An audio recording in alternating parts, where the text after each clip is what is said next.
Life 97.5 FM, and it's Monday, which means that it is time for our edition of Power Parenting.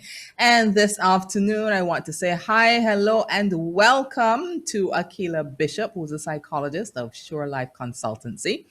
Ambrose Carter of AMMAR Empowerment Network, director there. And we say welcome to Trevor Charles, who is a counselor at PAREDOS. Good afternoon to all.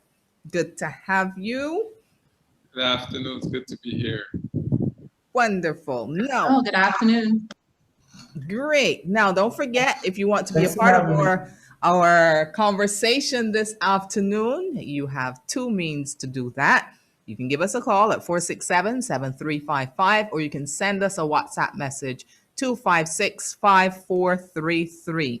That's 256-5433. Now, coming off of our conversation from last week, we heard about personality and so on. So we're going to continue that conversation this afternoon to delve a little bit deeper into this whole issue of personality. Now, I'm going to ask you something that might seem to be very, very, very, very basic. But exactly what is personality? What's that? I mean, we say it all the time. I think we have an understanding most of the time, but is there a working definition of personality? What's a personality? Your personality is comprised of stable traits, that are formed and that there's a pattern seen across time in the way that you function emotionally and behaviorally that make up your personality. Those stable traits can influence the way you see life, the way you act, the way you respond in situations. So we're looking at what are those stable traits that characterize who you are as a person. That's interesting. Stable traits. So I'm asking then, that leads me to well, that's unless somebody else wants to jump in there before I ask my next question. Okay, the guys are silent. Okay, all right. So my next question then would be whether or not it takes time for you to see those stable traits emerge, or if you can just know, oh, my little darling, just 2 days old, so much personality already. You know how we go. Can it happen as quickly as that, or is it a delayed process? Personality is developed. There are different theoretical perspectives of how personality is formed, by various theorists. There are some who look at it through physical development and the brain development. There's some who look at it through learning, social learning approaches, conditioning. There are many different perspectives on how personality is formed. But the bottom line is that personality is something that is developed. Persons often ask if how early is personality developed in a child, and I usually would say, personality is formed, but development is something that takes time.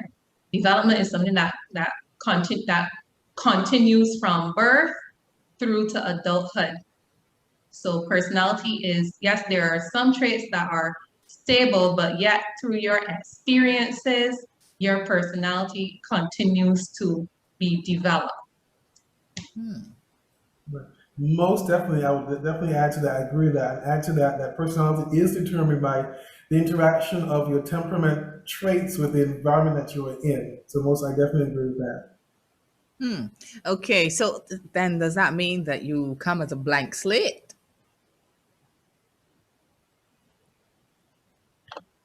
In some regards, we are. There are some genetic predispositions that persons will have, but the interaction with the environment can determine the extent to which those predispositions actually come into play. I think I heard something a little bit earlier from Ambrose at just a peep. I'm not sure if he was trying to get in on that particular point. Yes, I was trying to get in. Forgive me. Yes, please. If I seem a little distracted, forgive me for my distraction.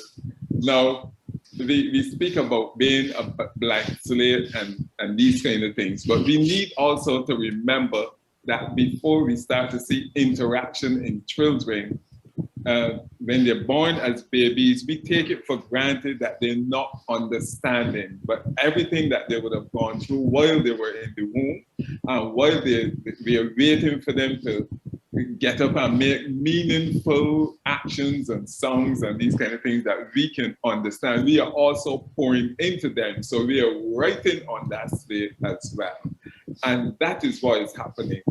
And oftentimes they seem to do things that we would do. Of course, we don't recognize it.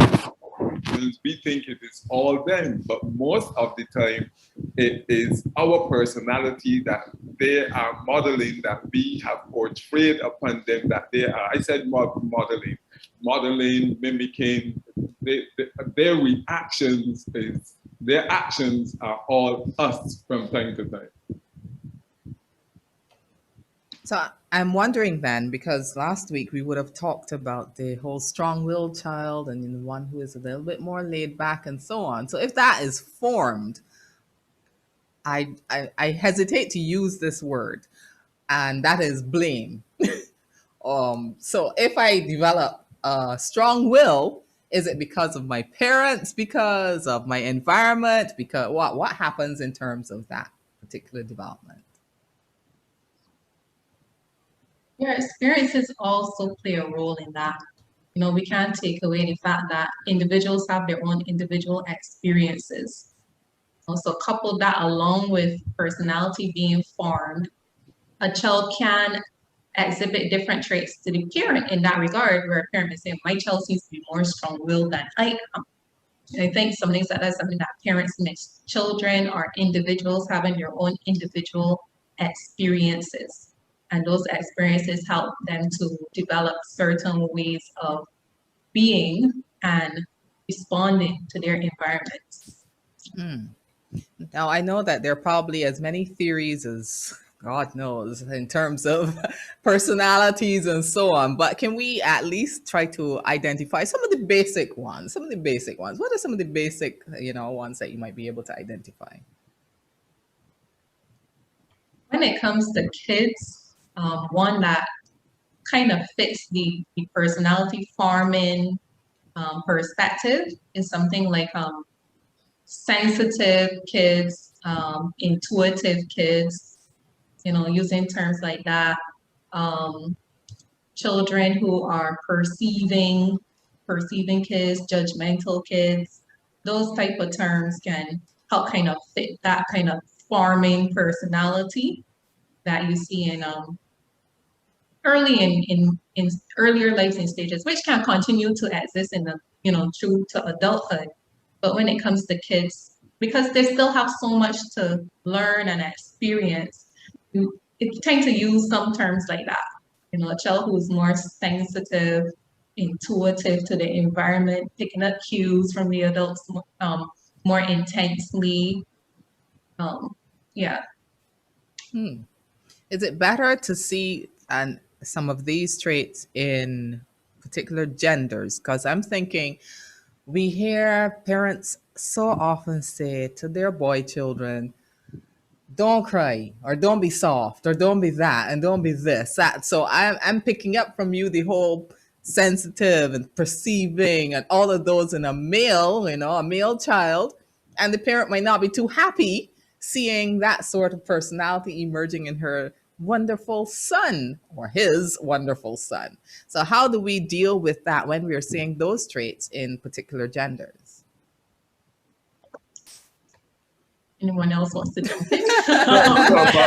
Sure, but what it is though, is that if you see, because for all intents and purposes, children are children, and then it is us, the adults or the parents or the caregiver, that we are responsible then for training that child. And therefore, like we are saying, for the most part, although these children will bring their own personality, quote unquote, to the table, most of the time their socialization comes from us, the adults. And it is us then writing on them. And therefore, we need to be careful as to how we manage these personalities and their emotions. We need to be careful how we help them to develop. You would find there is a situation that you would be in. And if you handle the situation one way, you will find the child reacting a different way. You can find an impatient child and a patient child. You can find children that really, when it comes for mealtime, they really cry a lot. And then you can find a child that can wait patiently upon you. There's so many different emotions and actions to these same children, but then a lot of the time as they grow, they learn from us. And yes, sometimes we can overreact, act in haste when we see an emotion or character trait that we may or may not like. And that says a lot. Those kind of actions send messages to children, and it can heighten these or lessen them down some more. But oftentimes, as parents, we are guessing at these things because you don't know, you've not been trained, and you're not really sure of how the children will react to these things later on. So how does the parent then manage the child's temperament? Should they adopt sort of an emotionally neutral stance? What should they do? You would need to explain emotionally neutral, because if you show no emotion, then you're actually teaching that child not to have emotion. So you want those children then though to be in touch with their emotion. What we ought to do is to manage that child so that it has healthy emotions and that it grows up then to be healthy and balanced. So we're helping the child to better modify their own reactions then. Yes. So I'm looking in terms of once you've said you sometimes parents would get it wrong because you might not see everything emerging at once. You might think, okay, the child is going in this particular direction, and you just really get it all very wrong since it is developing.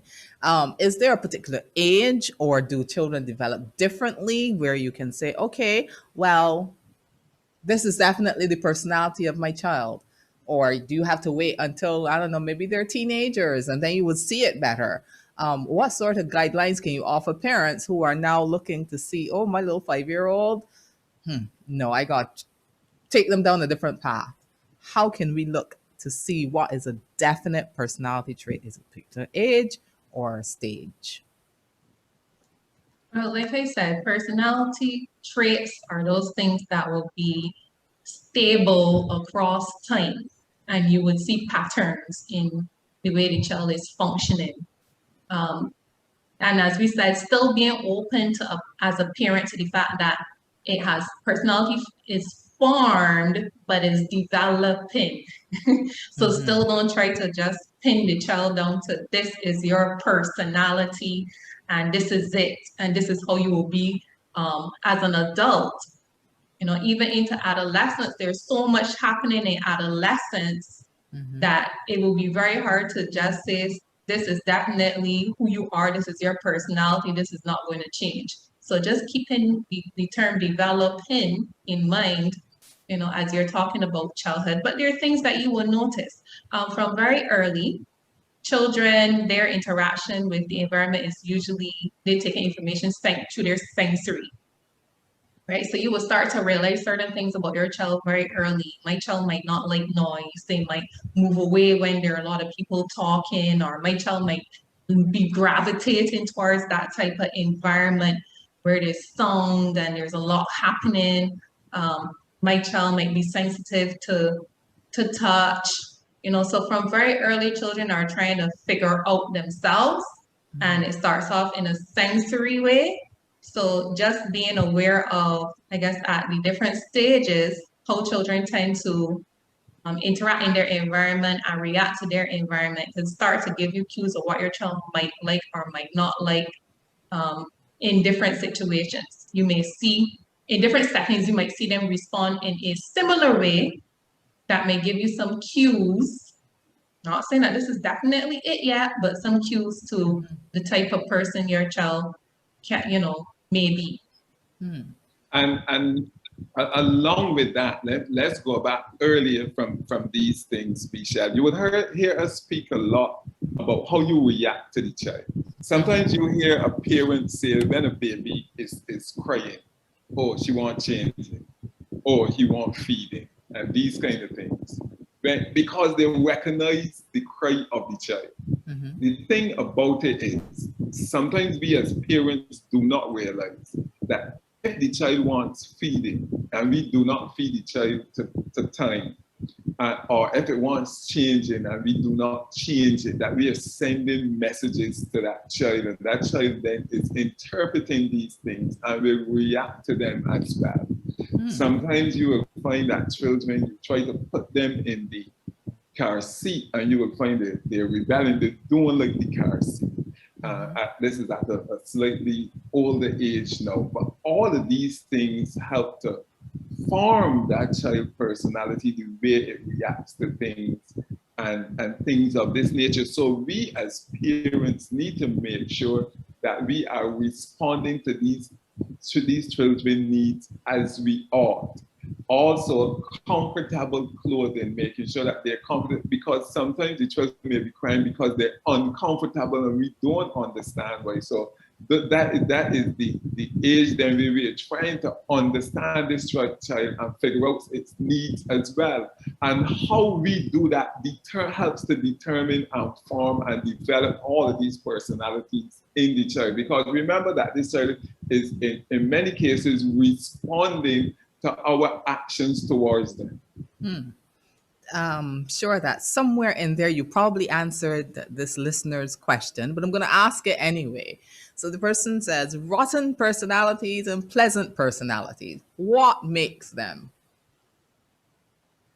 That sounds like dysfunctional. Oh dear.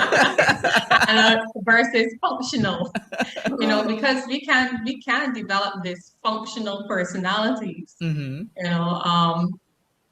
the time you reach adulthood and you've developed stable ways of responding and interacting that are dysfunctional, then some persons can actually go on to develop what we call personality disorders. You have a personality disorder.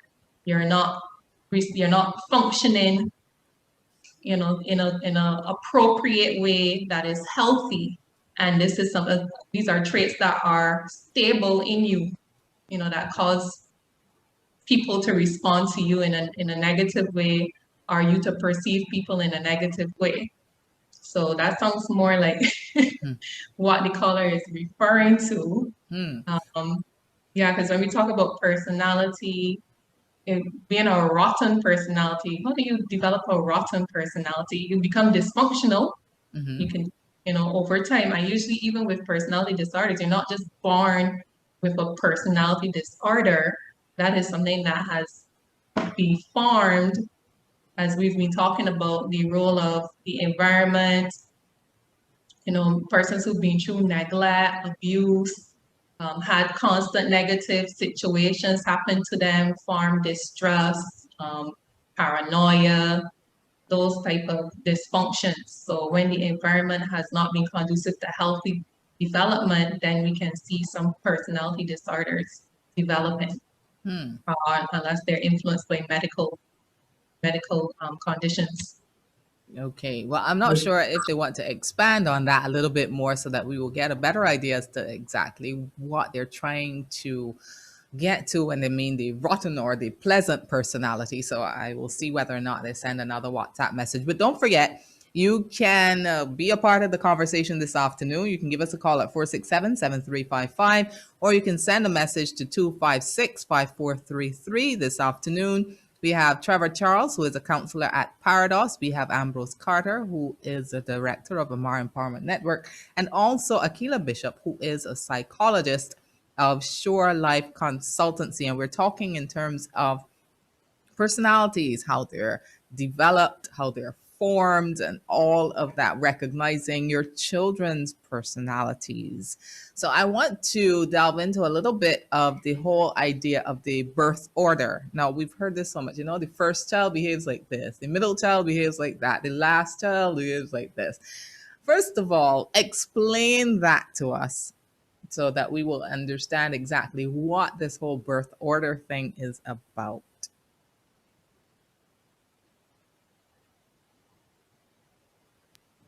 Yeah, I will Okay. leave- I will Okay, leave go ahead. that for Akilah. No, I was going to say we'll leave that for Akilah.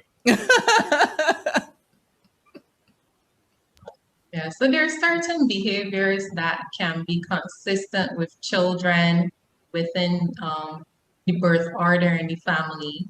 It doesn't mean that every family you're going to see these type of behaviors. And typically what happens is generally, or so the theories say, when you have children, siblings in the family, the family dynamics change.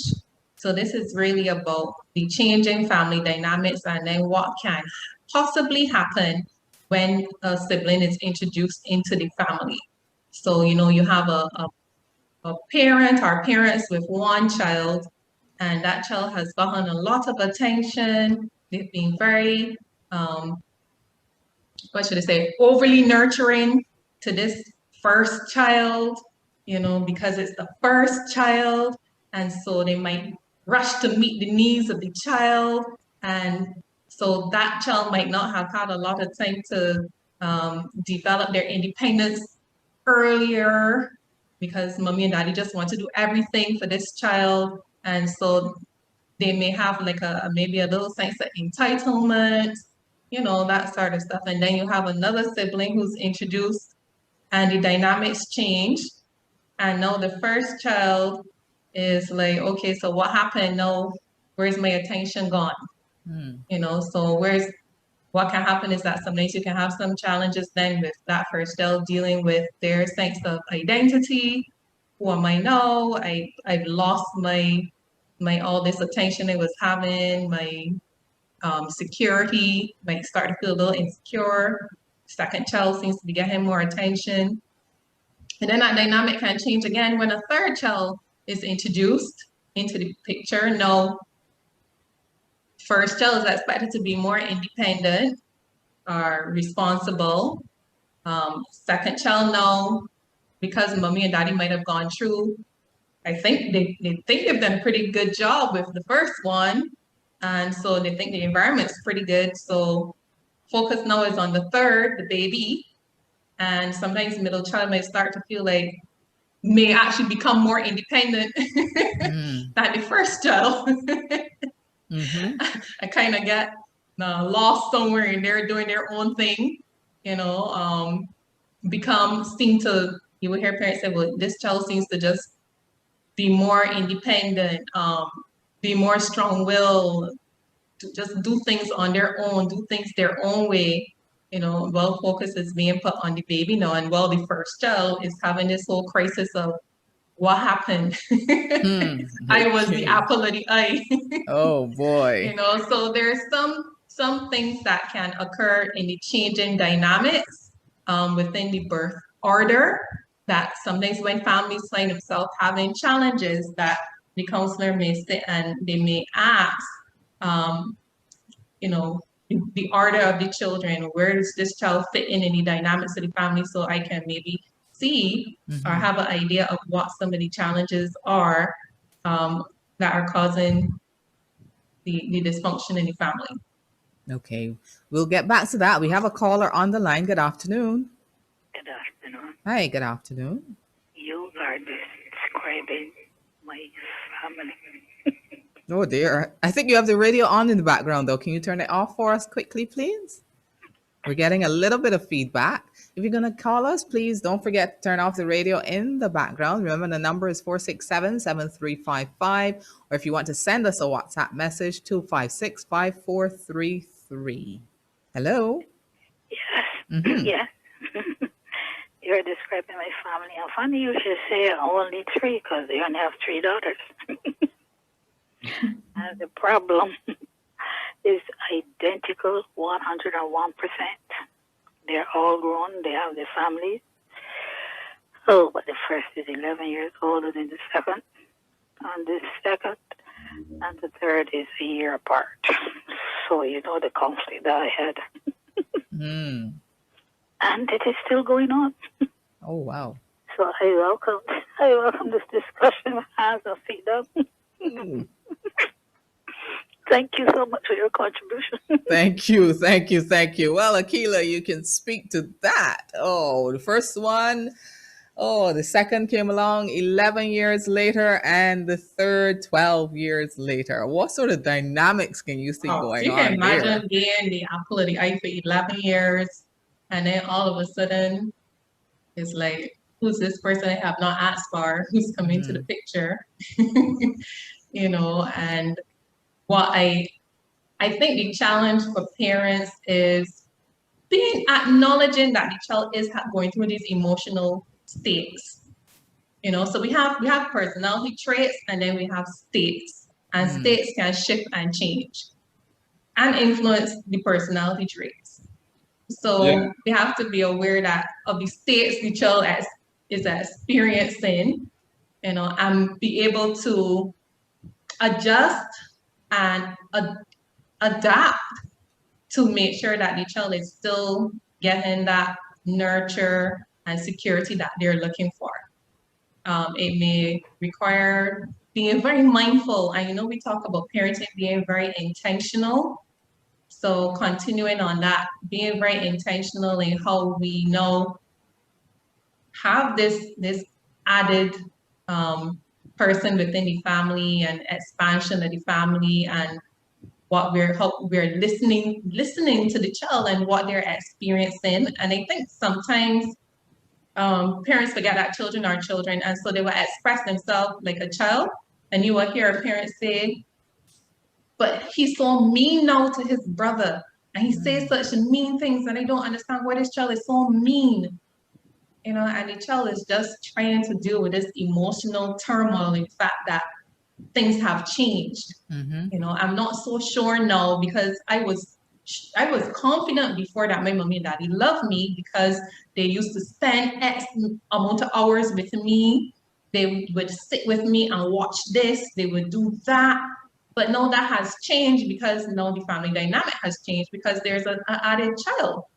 And so listening to the child as well, and being able, you will have can give you an opportunity now to say to that child, I know that you're feeling sad or upset because I'm not spending, we're not spending time probably doing things that we did before. And I'm glad that you're telling me this, because now let's see what we can do. Maybe we can plan something together. As well as finding ways to create special moments between the siblings. Sometimes parents think, they would say, but I included him, and I told her to come and help with the baby and to help do this. And Joe's like, I don't want to be a parent. Well, that's what I was thinking, because with such a gap, I'm thinking that you never know this. The parents might think, oh, a built-in babysitter. Yeah, 11 years, you're a little, responsible. So watch a little brother or a little sister. When we come back, we'll continue this. You are listening to Power Parenting here on Life 97.5 FM. Don't forget, we are talking to Trevor Charles, who is a counselor at PAREDOS, Ambrose Carter, director of AMMAR Empowerment Network, and Akilah Bishop, psychologist of Shore Life Consultancy.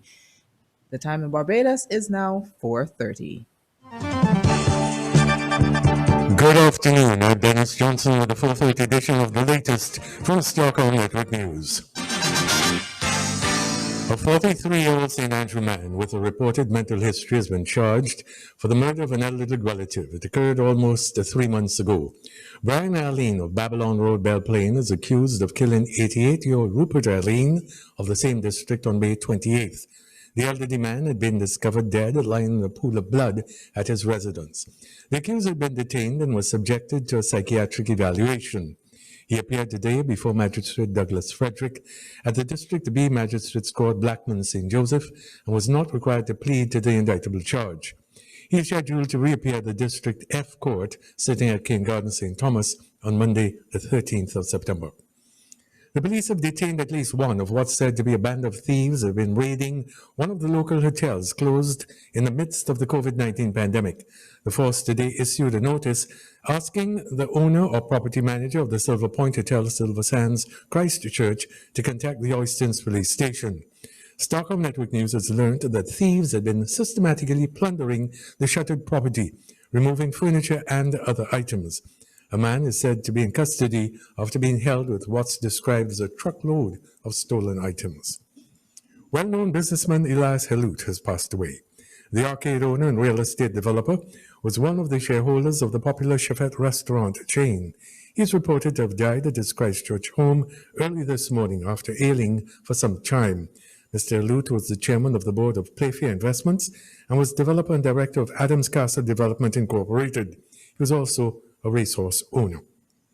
A bitter battle for the leadership of the Democratic Labour Party spilled under the Voice of Barbados airwaves this morning, with Viola de Pisa and her challenger, the Reverend Guy Hewitt, trading allegations of dirty politics and hypocrisy.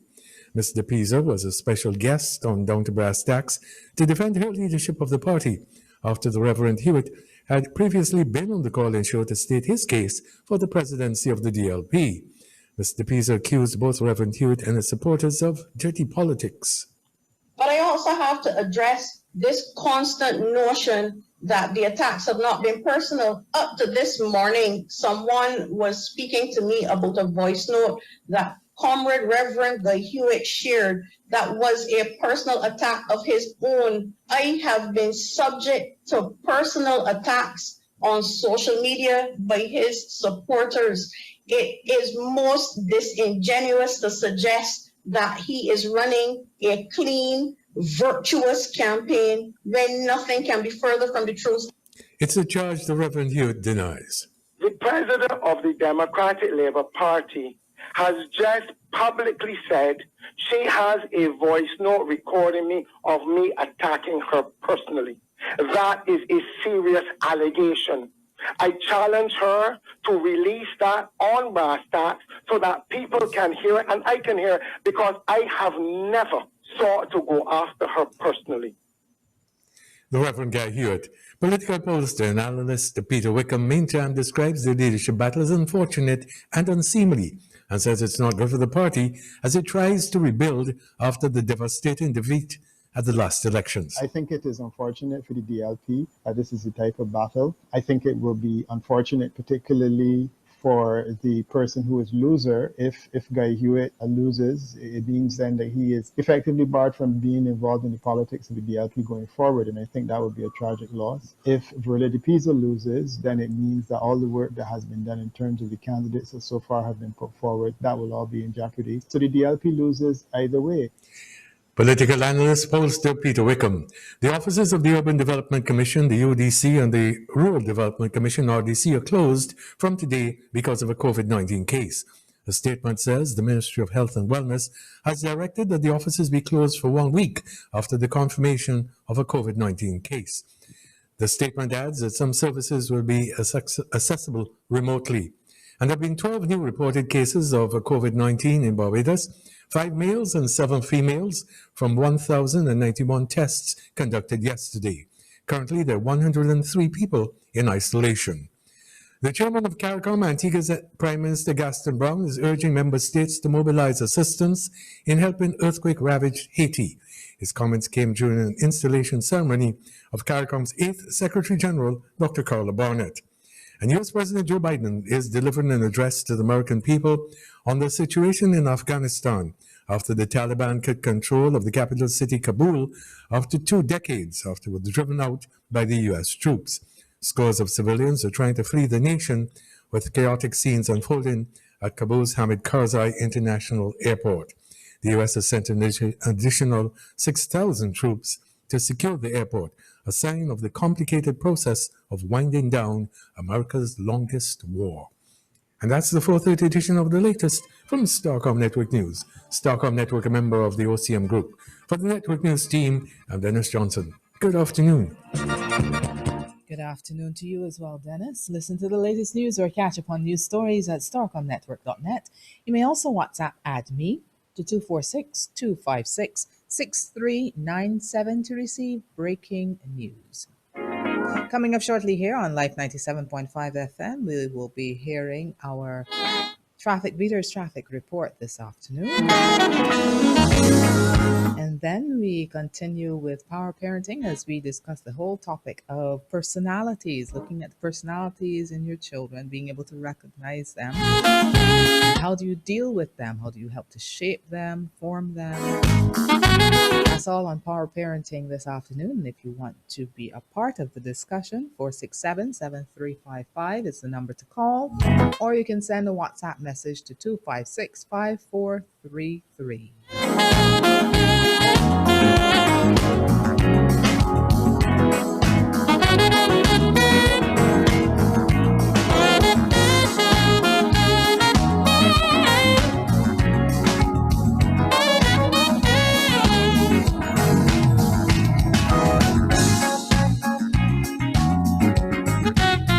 Let's hear now from Sergeant David Alley.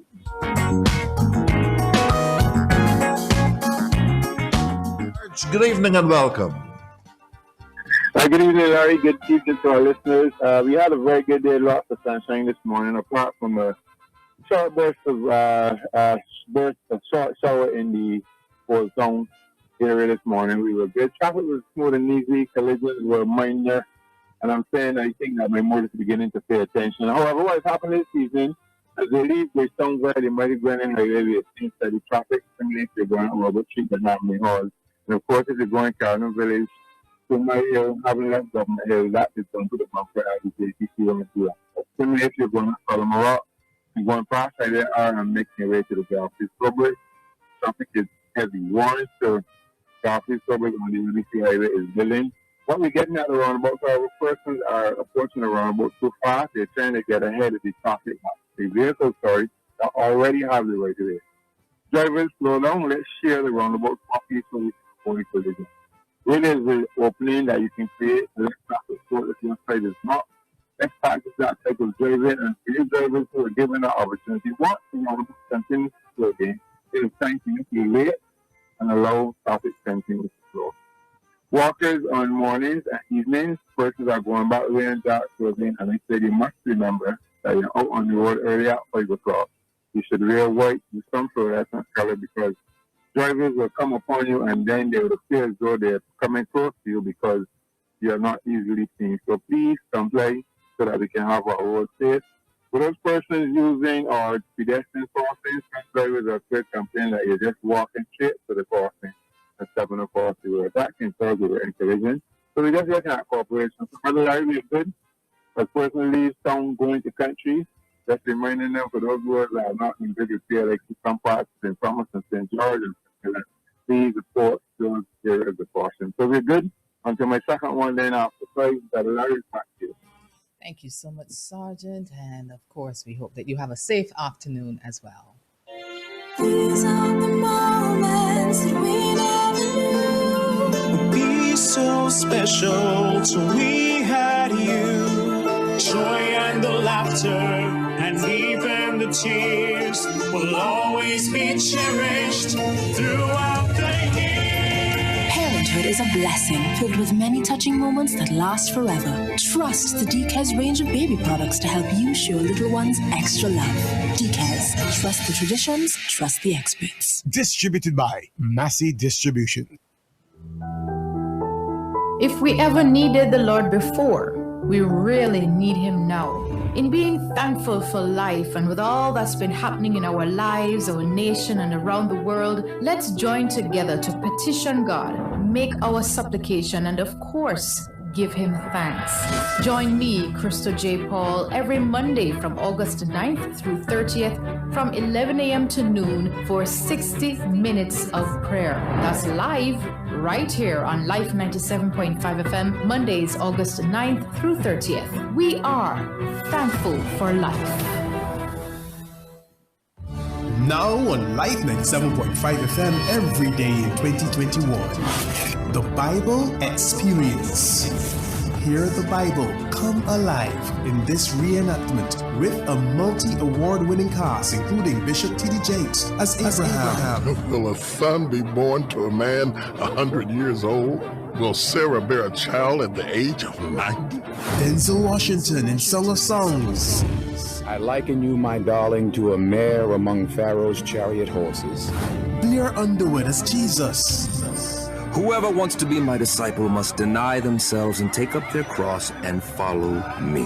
For whoever wants to save their life will lose it. Listen and be inspired to have a closer walk with God. The Bible Experience every weekday at 6:45 in the morning and repeated at 2:30 in the afternoon on Life 97.5 FM. The Bible Experience, brought to you by Alfred Blue Medical.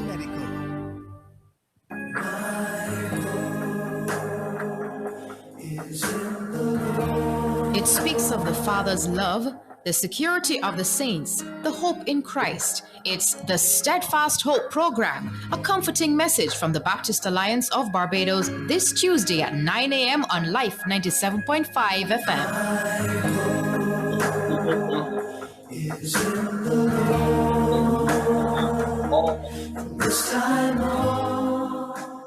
Welcome back to Power Parenting here on Life 97.5 FM, where we have as our panel this afternoon Mr. Trevor Charles, a counselor at PAREDOS, Ambrose Carter of AMMAR Empowerment Network, and Akilah Bishop, psychologist of the Shore Life Consultancy. And I have a question here from one of our listeners. And this person is asking, what can be done if you feel your child is selfish? My middle child always has to win, be the best, and wants the most, not even near so with the other two children. So what would you say to this parent in terms of this description? What do you do if you feel that your child is selfish? You may have a feeling that the child is selfish. The child may just very well be one, competitive, and sometimes we as parents, we are there to guide. So you see these things that you're concerned about in the child. Then the little exercises you can do, or involve the child then in sharing activities, get them to help with get them to help with distributing things, with sharing a little bit more. You need to come alongside them and help to model the activity or the behavior that you want them to pursue. And the ways then, once you recognize a trait as a negative trait or a trait that you want to change, you need to be deliberate in helping that child then to develop into the person or to do the thing, the trait that you want them to perform. You need to become deliberate with that as the parent. Yeah, Akilah. I don't think Akilah heard me. I don't think so. Yes, he handed over to you, Akilah. Oh, okay. The child is being defined as selfish. I guess like it would be good if there was more clarity on what kind of interaction was being regarded as selfish. She spoke about the child wanting to boast and I guess show off in front of the other siblings maybe. Children, I mean, they are different, but also we create differences in our space with our children. Sometimes the way that we react to our children cause them to also behave in particular ways. In terms of the boasting, I don't know if it's a situation where maybe the parent used a strategy of giving a lot of praise to that child, and so now the child just has a way of wanting to show all the time what they've accomplished. Sometimes that can happen. And then it may be deemed as boasting to the other siblings. So it really will come down to exactly what type of behavior is being described in that way. And because part of parenting is being able to address issues that come up between siblings and try to establish certain types of behavior. So early in the child's development, you would want to give them opportunities to deal with things like selfishness, learning how to share, how to spend time together. And I said earlier that it is a very intentional process, and sometimes you have to work as a parent on the sibling relationship. And sometimes you need to purposefully set out doing things so siblings can improve their relationships, so that they can spend time with each other, getting to know each other, so that they can create special moments and memories with each other. That is something that parents behind the scene can actually work on, intentionally setting up and providing for the siblings to help them improve their relationships as well. And Akilah, I want to go back to something that you would have mentioned, you would have highlighted earlier, and this is the gap between the 11-year-olds. And this is where parent knowledge and being deliberate helps. When you basically prepare the other sibling for, and introduce. You prepare the other sibling for the birth of a child, a sibling, a brother or a sister coming into the relationship. So you tell them that long and way in advance, as soon as you know, basically, and you prepare them, and then you enroll their help. I'm going to need you to help me. You're getting a brother or a sister. You're going to be a big sister. You're going to be a big brother. And I need your help with this thing, so that they feel a part and they feel involved even before that child is born.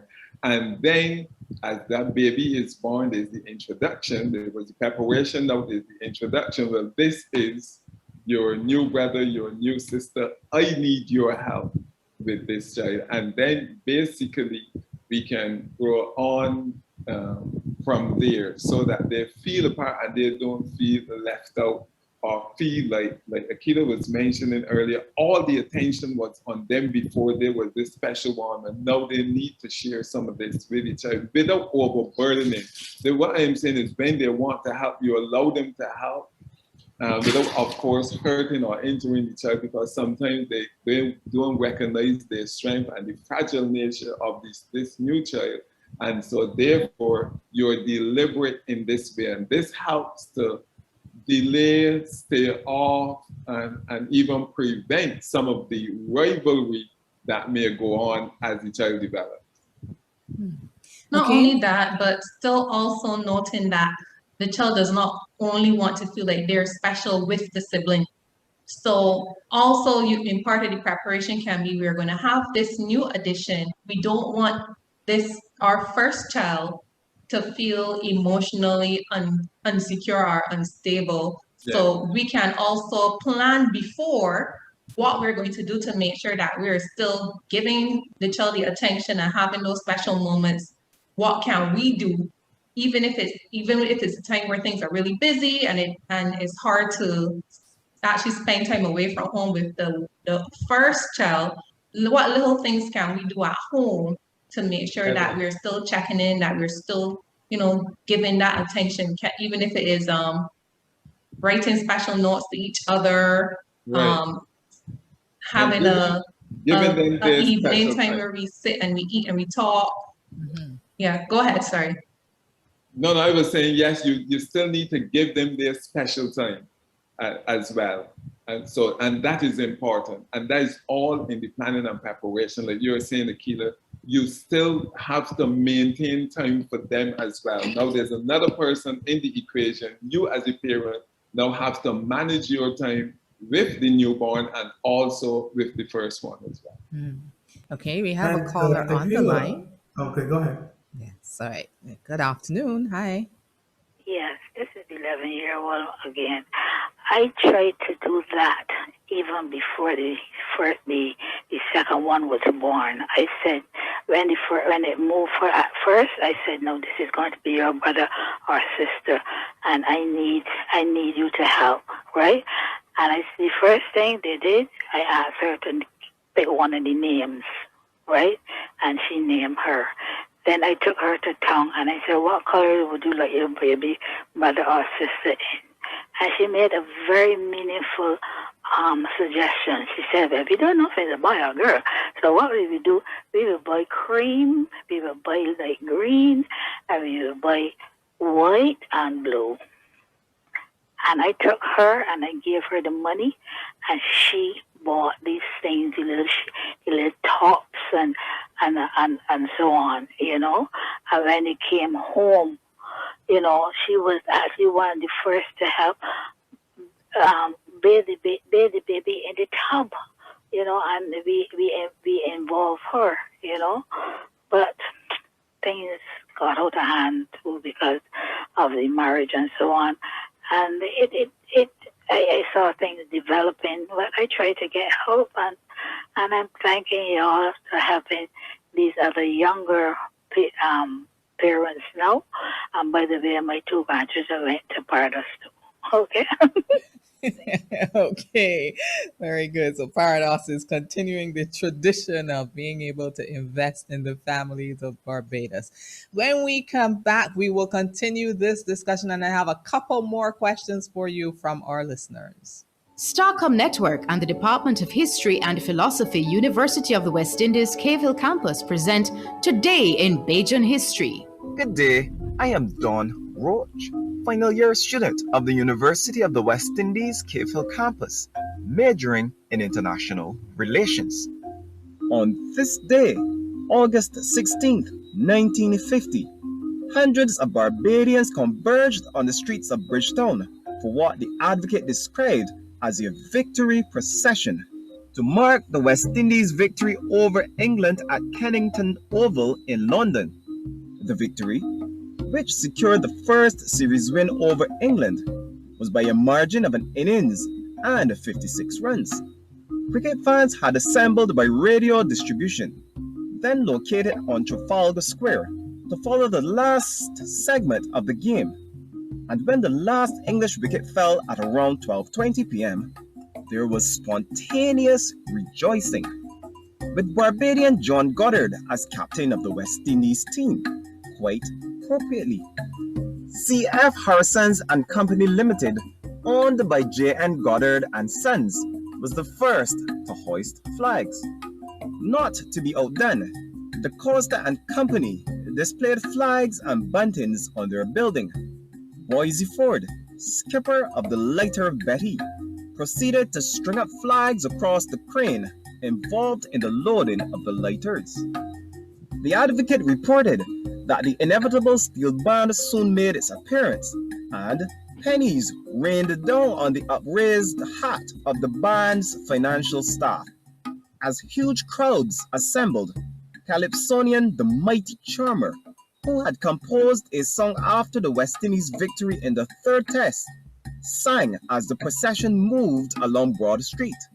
The chorus went like this: "Teach them how to play, West Indians.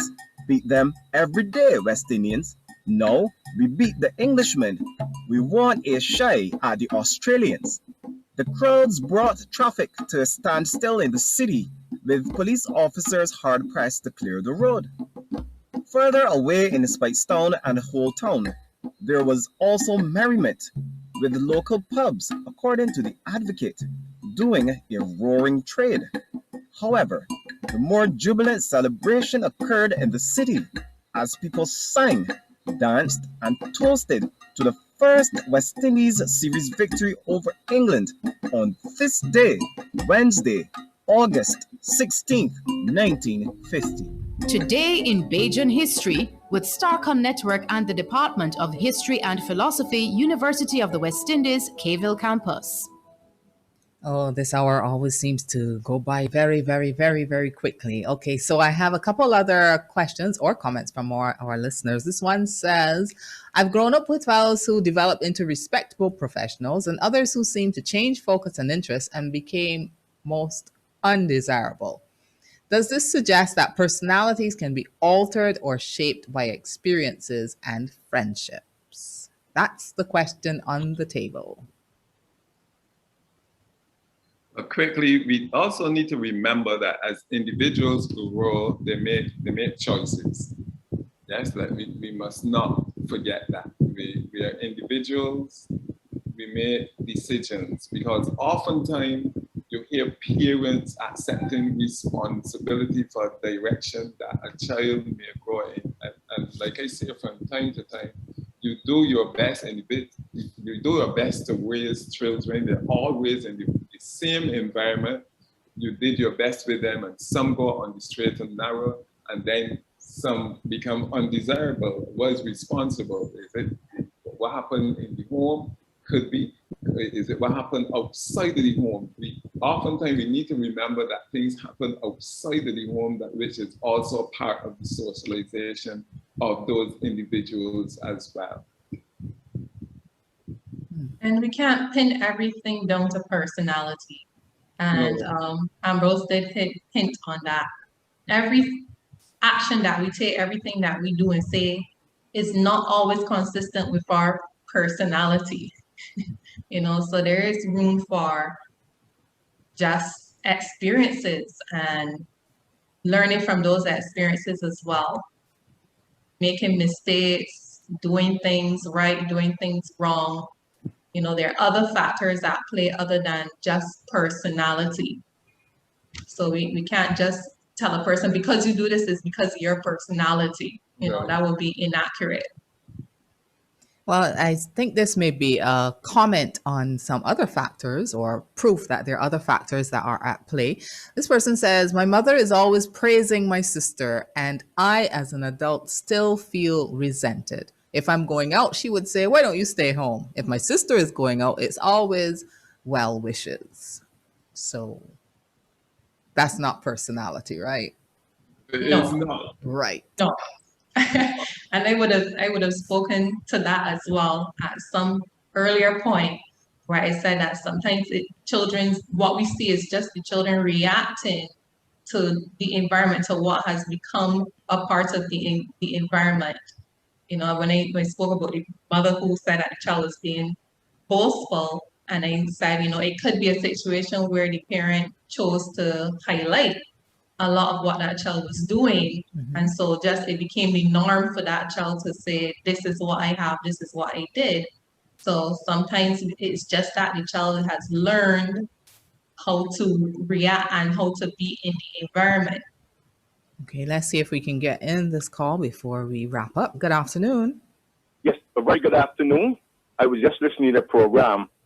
What does happen is this, that some, not all, some cases pertaining to children personality, some has some demonic sources to them. Okay? Whereas that I have experience in my ministry for over 30 years that somebody put her onto me with her son. He's 2 years old, and he got up in the night. Then the mother seen green men with blue eyes and yellow teeth and walking out through the door. So I asked the mother where she allowed this child to go. She says by her brother. I asked her, is your brother in any occult or anything of that nature? She told me, yes, he's a Rasta. Some cases, these children under demonic attack due to the lifestyle of the parent. Okay? Okay. When the child is acting up like that, okay, you got many questions to ask of the lifestyle of the parent. Okay. Thank you so much for your contribution. Any comment there? Yeah, well, I wouldn't say that's the child's personality. If there's some kind of dysfunctional behavior being displayed, regardless of the source, whether it is a case of demonic attack or negative influence of some sort, it still wouldn't be attributed to the child's personality. But there are different factors that can lead to children having all kinds of, displaying all kinds of undesirable, dysfunctional types of behavior. And from what he's mentioning as well, not disregarding what he's saying, but remember, these things are sometimes happen in the natural realm of life.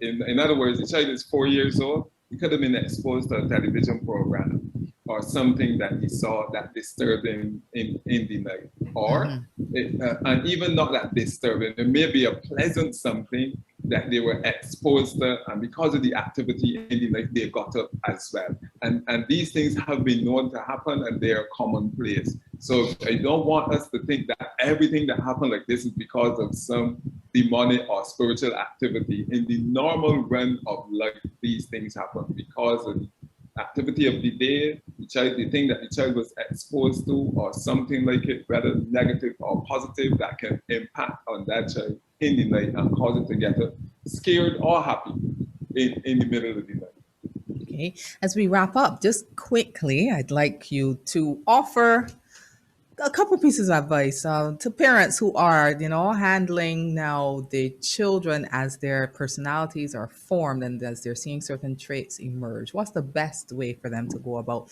being able to raise the children in the way that they should go? Personally, I like for parents to get training. I mean, yes, you do your best with knowledge, but it helps for us to know a little bit more. The more that we could have said on the stages of development and our behavior and posture as the child develops, because as we cater to the children's need as they go, it helps to engender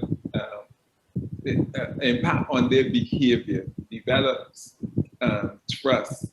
It develops some things like honesty, the way that we interact with them, the way that we speak to them, the tones that we use, the actions that we use, how we touch, how we administer discipline and affection. So these things we really need to inculcate into parents. Some parents have a problem with showing affection that impacts on the child. Some of us in our best day, we come over very aggressive on our best day because that is our way. We need to know that we need to watch our tones.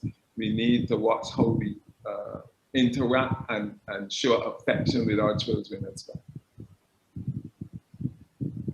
So being aware of just to add on to that, being very self-aware as a parent, being in tune to your own personality, to the traits that you have that may not necessarily be helpful as a parent, and the traits that you have that are definitely helpful, and being open to your child being their own personality, their own person, having their own characteristics, having their own abilities that some may be shared, some may be different, and also looking to see what are helpful ways of helping your child to be able to function regardless of what type of personality you think they have or what type of personality is emerging.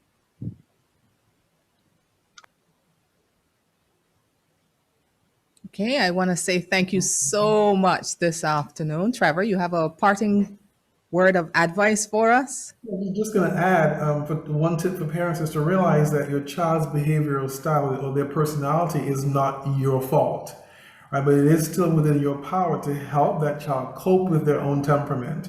As Akilah said, help the child to accept, his or her nature, and then help them develop a strategy to help them adapt in socially acceptable ways. Above all, remember that all temperamental qualities can be shaped to work to a child's advantage if they are sensibly managed. So it's very important, as Ambrose said, to manage the child's temperament also. Okay, so pay attention. Those two words we are leaving with the parents. Pay attention to your children. I want to say thank you so much to Trevor Charles, counselor at PAREDOS, Ambrose Carter, director of AMMAR Empowerment Network, and Akilah Bishop, psychologist of Shore Life Consultancy, as we took a look this afternoon at personality. Thank you, and join us again next week right here on Life 97.5 FM for Power Parenting. Bye. Thank you.